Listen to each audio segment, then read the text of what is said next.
दान भावना।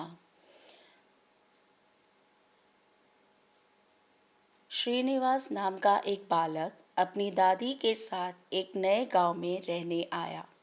वे दोनों गांव के साहूकार के पास पहुंचे। साहूकार अपनी तोंद फुलाए कुर्सी पर बैठा था। दादी और पोते ने साहूकार को प्रणाम किया। दादी ने उससे कहा, मालिक, हम दूसरे गांव से आए हैं, अब यहीं रहना चाहते हैं। आप हमें सिर छिपाने की जगह दे दें, बदले में हम आपके घर के काम कर देंगे। साहूकार ने मन में सोचा, बिना दाम के 2 मजदूर मिल रहे हैं, इन्हें क्यों छोड़ा जाए। वह मान गया। उसने घर के पिछवाड़े उन्हें रहने की जगह दे दी। दादी ने पूछा, साहूकार जी, इसका किराया क्या लगेगा। साहूकार ने झट से बताया, मेरे घर में 4 भैंस, 3 बैल और 4 गायें हैं। उन सबको चराना होगा। उसके गोबर को पाथ कर उपले बनाने होंगे और उपले बेचकर उनके पैसे मुझे देने होंगे। वही उसका किराया होगा। और पोते ने साहूकार की शर्त मान ली। उसी दिन से दादी तो साहूकार के घर का काम करने लगी और पोते ने गांव में ही कोई काम ढूंढ लिया। उनका जीवन चलने लगा। एक दिन की बात है, साहूकार के दरवाजे पर पटे हाल एक भिखारी आ गया। साहूकार ऊंची आवाज में बोला, चलो चलो, आगे बढ़ो, मेरे पास कुछ नहीं है। वह भिखारी घूमकर पिछवाड़े की ओर आ गया। दादी को उस पर दया आ गई।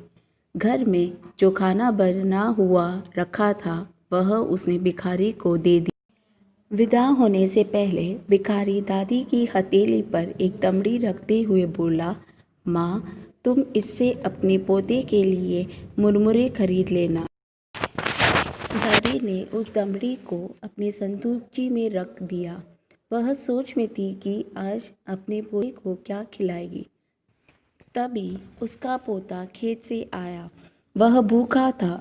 दादी ने पोते को सारी बात बताई और कहा, संदूकची में से दमड़ी लेकर कुछ खरीद ला। जैसे ही पोते ने संदूकची खोली, सोने की चमक से सारी झोपड़ी जगमगा उठी। उन्होंने सोना बेचकर सुंदर मकान बनाया, जमीन खरीदी, बैल खरीदे और बड़े किसान बन गए। उनकी समृद्धि देखकर सेठ ने सोचा, काश मैंने उस भिखारी को न भगाया होता। एक दिन वही भिखारी फिर उसके द्वार पर आया, जिसे बहुत समय पहले उसने भगा दिया था। साहूकार दौड़कर बाहर आया, भिखारी को सम्मान के साथ अंदर ले गया। उसके बाद थाली में 56 व्यंजन सजाकर उसके सामने ले आया। मुस्कुराते हुए भिखारी ने चख कर भोजन किया। जाते हुए वह साहूकार को भी एक दमड़ी दे गया। दमड़ी हाथ में आते ही साहूकार की खुशी का ठिकाना न रहा। उसने दमड़ी को बड़े जतन से अपनी तिजोरी में रखकर ताला लगा दिया। उस रात उसे नींद नहीं आई। वह बार बार तिजोरी के पास आता और फिर बिस्तर पर लेट जाता। इस तरह पूरी रात घूमते हुए बीती। पौ फटते ही साहूकार तिजोरी खोलने आया। सोना मिलने की खुशी में उसने अपनी आंखें बंद कर ली थी। वह सोच रहा था कि उसकी पूरी तिजोरी जगमग कर रही होगी, लेकिन वह क्या हुआ तो बिल्कुल उल्टा।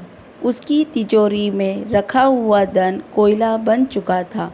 साहूकार समझ गया कि यह सब करनी का फल है। दादी ने निस्वार्थ भाव से भिखारी को भोजन कराया था, इसीलिए उन्हें वैसा ही फल मिला। उसने लालच में आकर भिखारी को भोजन दिया था, सो ऐसा फल मिला। इसके बाद से साहूकार का व्यवहार हमेशा के लिए बदल गया। दादी और पोते ने उसे अच्छा सबक सिखा दिया। धन्यवाद।